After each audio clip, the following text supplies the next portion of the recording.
एक समय की बात है। भोलापुर नगर में एक मेहनती एक व्यक्ति रहता था जिसका नाम राम था।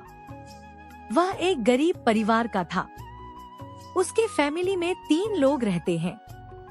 राम का एक बेटा और एक बेटी थी और उसकी पत्नी बहुत ईमानदार थी। बेचारा राम दिन भर ठेला पर फल बेचा करता था। राम एक ईमानदार और दिल का बहुत अच्छा था। बेचारा राम फल बेचकर घर चलाता था। राम के ठेले से सब कोई फल खरीदता था, क्योंकि राम ईमानदार अच्छा इंसान था। राम का बेटा बहुत शरारती था। वह अपने माता पिता का कहना नहीं मानता था। और बेचारी राम की बेटी नेहा बहुत भोली भाली लड़की थी। घर का सारा काम राम की बेटी नेहा करती थी। एक दिन राम अपने बच्चों को मेला में लेकर जा रहा था। मेले में जाकर राम का बेटा बोलने लगा, पापा मुझे वह वाले खिलौने चाहिए। राम ने बोला, बेटा वह खिलौना बहुत महंगा होगा है। बेचारा राम का बेटा बहुत जिद करने लगा।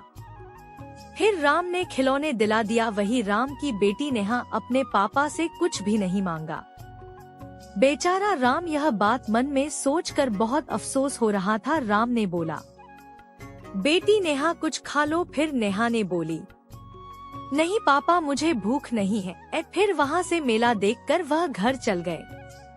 फिर एक दिन क्या हुआ, राम की पत्नी ने अपने बेटे को समझाया, बेटा तुम्हारे पापा ठेला लगाकर फल बेचते हैं, घर का खर्चा तुम्हारे पापा ही चलते हैं और तुम इतना शरारती हो, बहुत तुम जिद करते हो। बेचारा राम की पत्नी ने अपने बेटे को बहुत कुछ बोलकर समझाया और उसे दिन से राम का बेटा समझदार और अच्छा लड़का बन गया था।